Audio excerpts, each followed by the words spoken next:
Le nouvel an tamoul a été célébré ce jeudi 21 avril dans les jardins de la villa du département, décorée aux couleurs de l'Inde. Nous avons fêté comme il se doit l'année 5123. Putandu Vashtukal, bonne année à tous les membres de la communauté tamoule, de la culture indienne, à tous les hindous, parce qu'il y a beaucoup de personnes d'origine indienne à La Réunion et ils forment une partie importante de la population. Ils nous apportent une grande part de notre culture réunionnaise. Et ensemble, nous cultivons ce vivre ensemble. C'est l'unité dans la diversité, la Réunion. Et cette diversité avec une part importante de la culture indienne qui est mise en avant, mise à l'honneur aujourd'hui. Le consul général de l'Inde a souligné l'importance de maintenir le lien de l'Inde avec la communauté hindoue de l'île. Cette année, Il ne s'agit pas seulement de la relation entre l'Inde et la Réunion.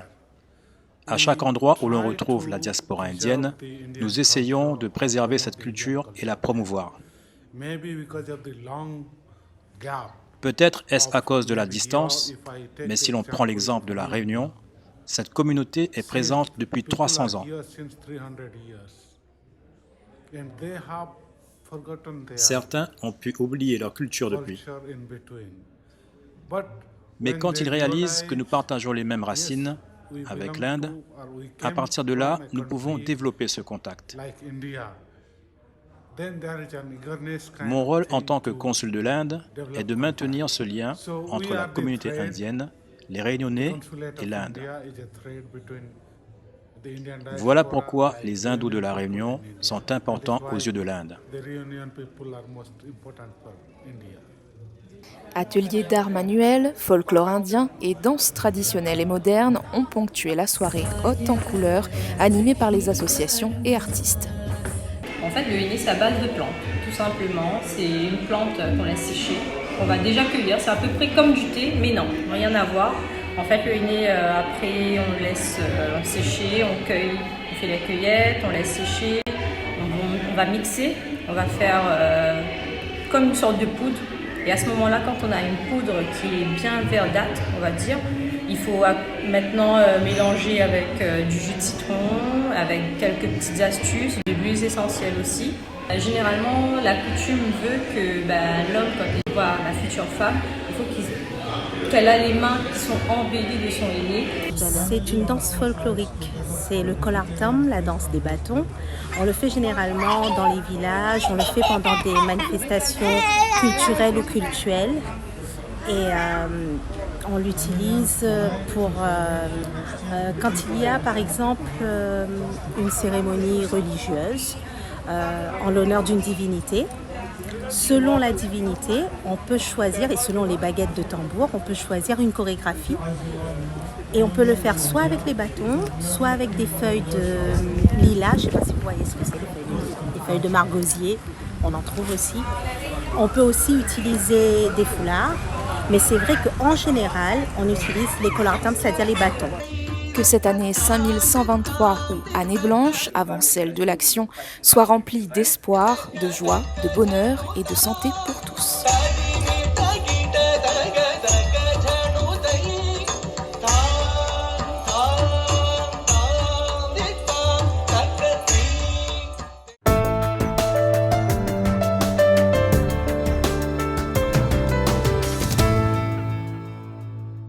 Happy Holi!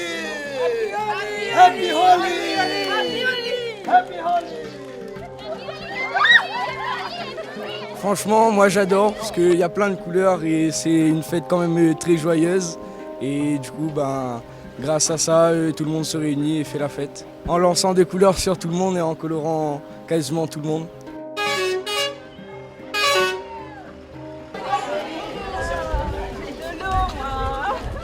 J'adore cette fête, elle est très joyeuse. Même tout le monde est venu jouer avec nous, même s'ils avaient déjà terminé. Et je trouve que ça met une bonne ambiance et on est beau après quoi.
Ils nous ont bien accueillis.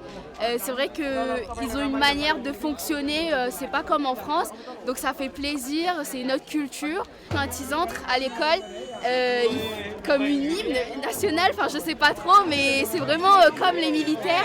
Alors que nous en France on fait pas ça, on arrive, on rentre dans les classes et c'est différent. Il y a aussi ce contact physique, c'est vrai qu'on a fait le moringue, eux ils connaissent pas ça, donc c'est vraiment bien et nous aussi on les fait découvrir, leur faire découvrir notre culture du coup.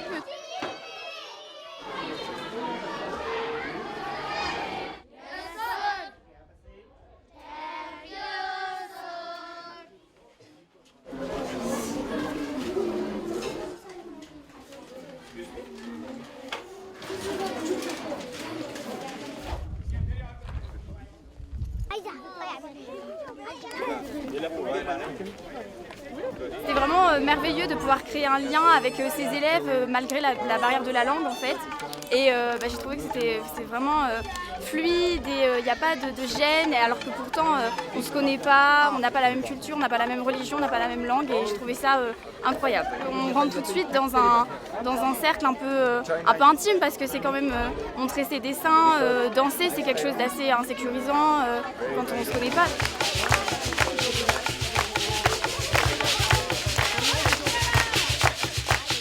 C'est riche en couleurs, c'est une façon aussi de se délivrer, d'être bien, de se mettre à l'aise. Et puis ça se transporte n'importe où la musique.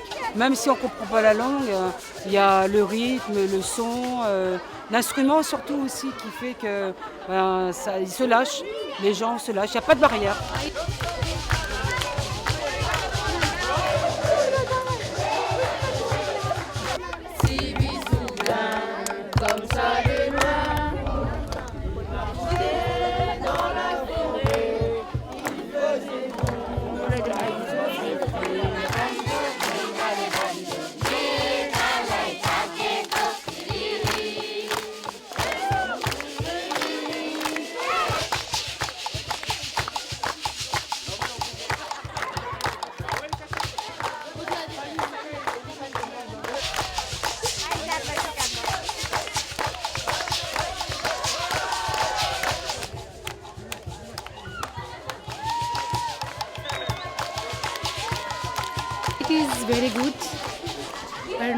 C'est vraiment bien, c'est très agréable et cette première rencontre est très intéressante. C'est tellement enrichissant pour les élèves de tous les niveaux, c'est vraiment bien.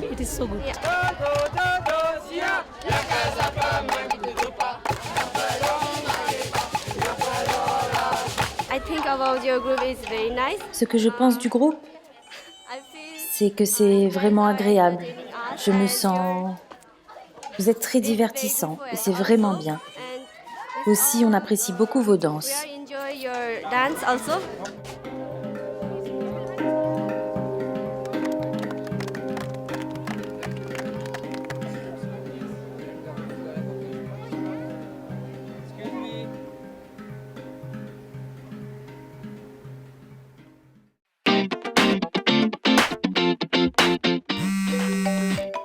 Salut Alexandre. Bonjour Maroni, tu vas où aujourd'hui? Mais comme en vacances à Saint-Gilles, c'est là que les aidants familiaux peuvent venir se détendre. Et tu sais, on en a bien besoin. Ah ça c'est sûr.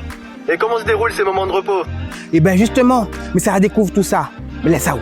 Eh oui, un moment de répit pour nos aidants, il est toujours le bienvenu. Pour en savoir davantage, suivez-moi.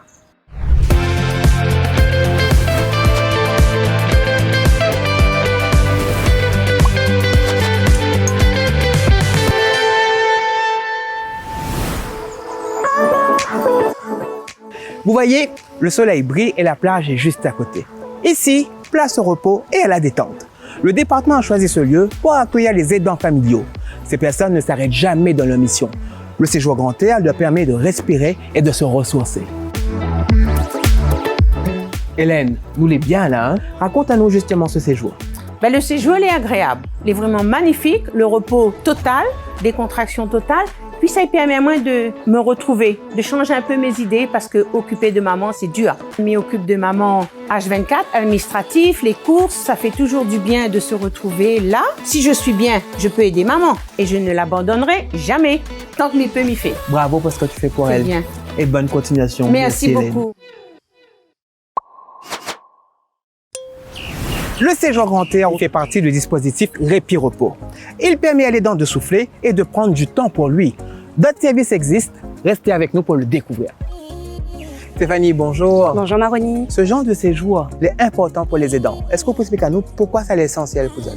Alors, ces séjours sont importants pour les aidants puisque les aidants familiaux jouent un rôle important dans la prise en charge des personnes dépendantes au domicile. Cependant, dans la durée et sans soutien de l'extérieur, cette aide peut avoir des conséquences négatives tant sur le plan physique que sur le plan psychologique. Est-ce que vous pouvez nous c'est quoi un aidant?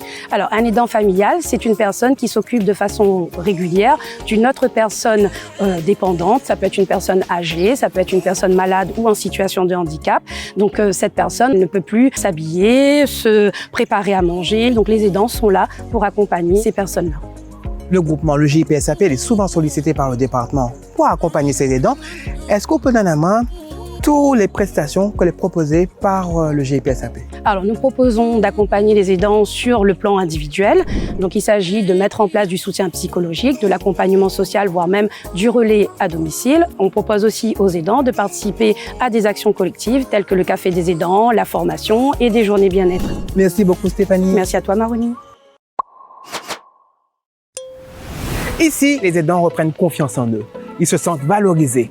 Le département leur propose de se reposer et de se ressourcer. Ils peuvent ainsi continuer à bien s'occuper de leurs proches.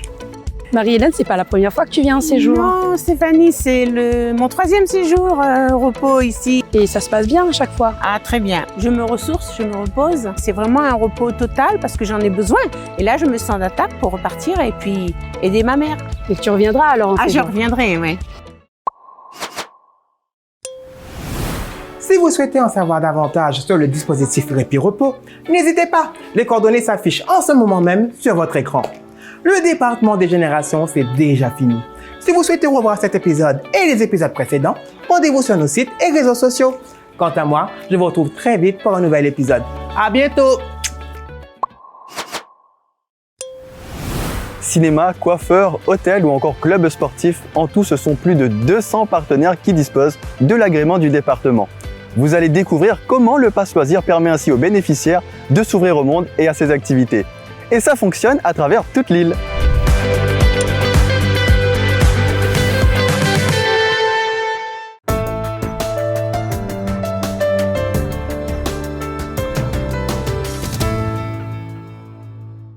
Ce vendredi 1er avril s'est déroulée la signature d'un nouveau pacte de solidarité territoriale pour la commune des Avirons entre le président du département Cyril Melchior et le maire Éric Ferrer. Un budget de 2 600 000 € alloué dans le cadre de ce PST deuxième génération. Le pacte de solidarité territoriale, ce sont des financements que le département apporte aux communes. Et les Avirons, bien évidemment, disposent de ces financements pour tout ce que la mairie décide de faire sur son territoire, que ce soit pour les écoles, les chemins communaux, les équipements sportifs, de loisirs, les équipements culturels, eh bien tout cela bénéficie de financement du département. Près de 2 500 000 €. Et je suis fier de venir parce que des fois on nous dit qu'il ne faut pas rester dans le bureau, il faut aller voir ce qui se passe sur le terrain. Eh bien je viens voir comment la mairie des Avirons utilise donc les financements du département. L'une des actions phares de la commune financée à hauteur de 72 000 € par le PST2, l'épicerie sociale et solidaire baptisée Maison Père Jeannette. Alors l'organisation en fait ici au niveau de l'épicerie sociale, on bénéficie à la fois des produits de ramasse. Les produits de ramasse en fait c'est tout ce qui reste des invendus pour lutter contre le gaspillage alimentaire. Donc par le biais de deux enseignes supermarchés avec qui on travaille régulièrement, donc qui nous alimentent 3 fois par semaine. Et ensuite au niveau de l'épicerie c'est aussi des achats pour pouvoir compléter que le CCS fait.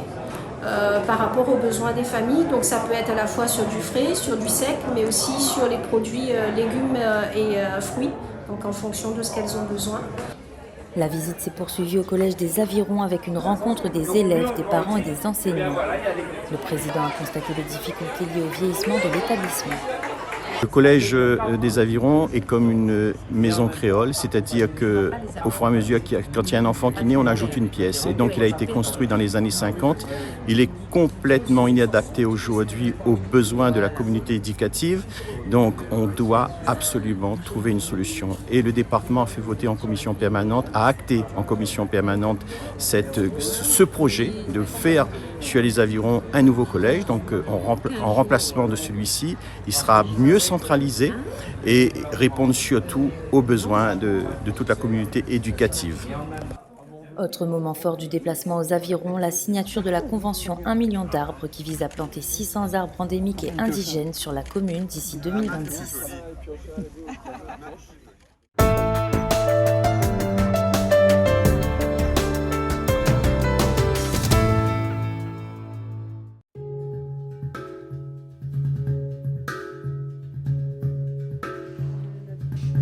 Ce sera également la première fois que je fête mon anniversaire en dehors de la Réunion.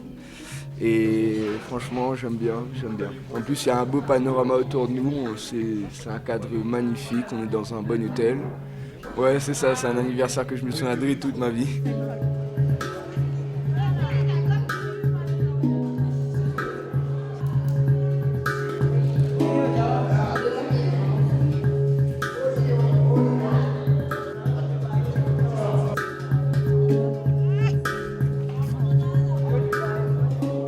Il n'y a pas la barrière de la langue et le contact il est direct, il est déjà dans le regard, dans le sourire et puis dans des petits contacts et au fur et à mesure la barrière elle s'abaisse et puis c'est juste génial, la relation se crée. Le fait d'avoir des étrangers, d'être différents, ça montre que finalement nos différences nous enrichissent et les enfants ils sont sensibles à ça et on le voit bien.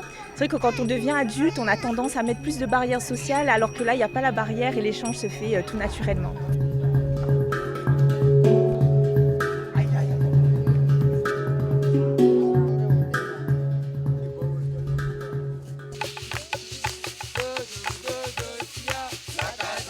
Ça rapproche les gens, les enfants viennent, les gens sont contents. Et en plus, ça nous permet d'avoir des super échanges avec la population parce que du coup, il y a la réciprocité. Donc nous, on chante, on danse et en échange, eux aussi, ils nous offrent leur chant et c'est super. Ça les fait apprendre notre culture. Ils n'ont pas l'habitude d'entendre ce genre de musique. Ils apprennent à chanter aussi des fois. Ils aiment venir avec nous, danser sans problème. Ils ne sont pas gênés, ils viennent vers nous, quoi. On découvre aussi leur culture parce que par exemple par la musique, on commence à jouer nos musiques et tout. Et après des fois tu as les guides et tout qui viennent et qui mettent leurs propres chansons. Et ça permet à chacune des deux cultures de découvrir l'autre.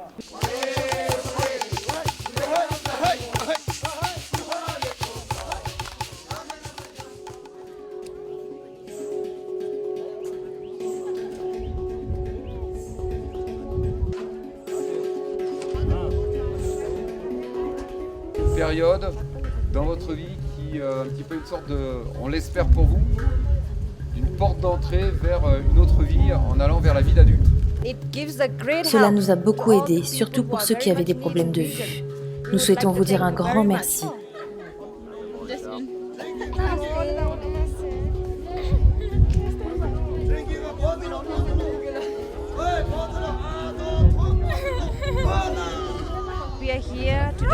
On est ici aujourd'hui pour accueillir le groupe et les remercier. Vous êtes ici avec nous et vous êtes venus de loin, de différents endroits. Et on peut voir aujourd'hui des gens qui viennent d'un peu partout pour la visite médicale et ils vous sont très reconnaissants. Tout le monde ne parle pas anglais, mais ils sont très reconnaissants pour votre aide et surtout pour les lunettes de vue. Ils sont heureux et on le voit. On le ressent vraiment qu'ils sont contents. Certaines personnes doivent marcher à peu près 1 heure pour venir jusqu'ici. On leur a dit que vous seriez là aujourd'hui et ils se sont organisés pour être là.